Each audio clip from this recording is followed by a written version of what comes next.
Let's get start. Assalamualaikum. Hi guys, I'm Lukman Hakim B. Afandi.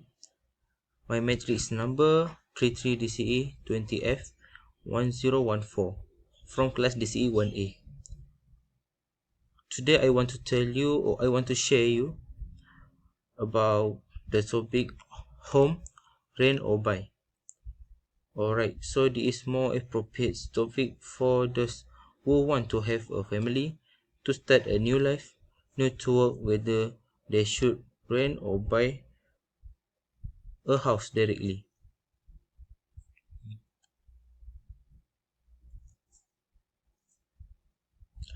Okay, I want to tell you about the comparison between buy and rent. If we buy a house, we will have a commitment with the bank for 30 years. So by month or every month, we have to pay the loan. If we rent, say we suddenly can't afford to pay the rent, we have the option to get out of the house and find a cheaper house that suits our ability. Secondly, if we buy, we have to provide a deposit of 10% plus 5%.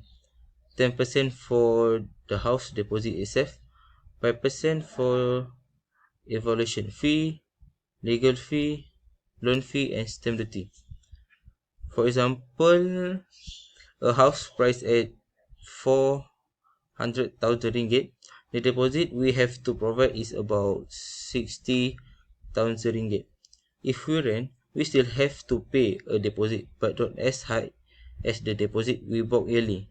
Usually, 2 plus 1 deposit, which means that if the monthly rent is 1,000 ringgit, we have to provide 3,000 as a deposit to share with the landlord.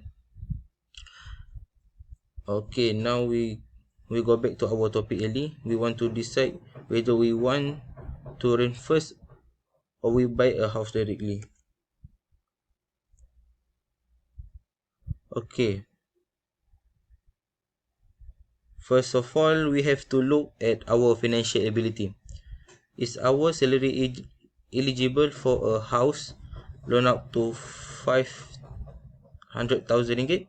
The rules of thumb, if we want to buy a house, the monthly payment of the house should not to be more than 30% salary.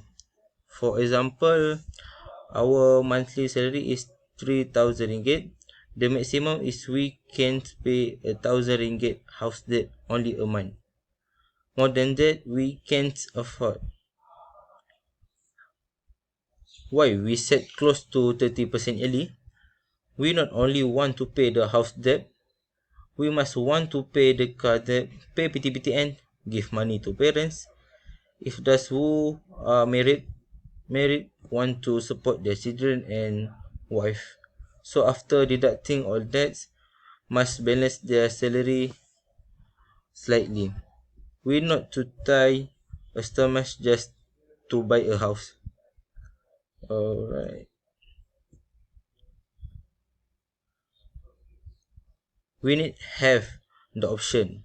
First option, either we rent first and wait for our salary to go up, or we buy a cheap house first that suit our ability. The second, we have to have an emergency fund equal to the amount of 3 months salary. If a salary of 3,000 ringgit, we have to have an emergency fund as many as 9,000 ringgit. So the importance of this emergency fund, because for example, if we are fight, we have at least 3 months to think about how to solve the problem, and within those 3 months we can still pay our debt like car and house.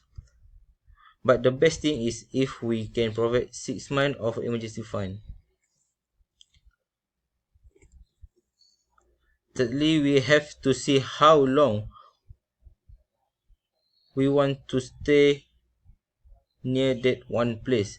People call our generation a generation that like to try new things, right? We like to change workplace. Every 2-3 years we change workplace. And when we change our workplace, we also potentially change location. For example, from Kuala Lumpur to Seremban.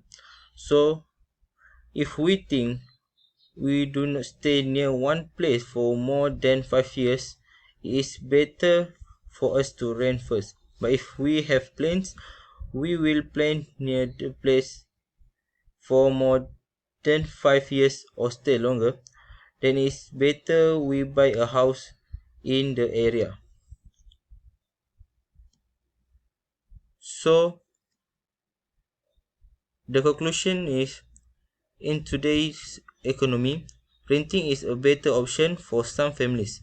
With the downfall of the economy and the loss of so many jobs, renting a home is a less expensive way for some individuals. Either families had to sell or foreclosure was the only option they had when the economy took the downward turn. Therefore, renting a home became the most convenient options available to the families hit hard from the economic change.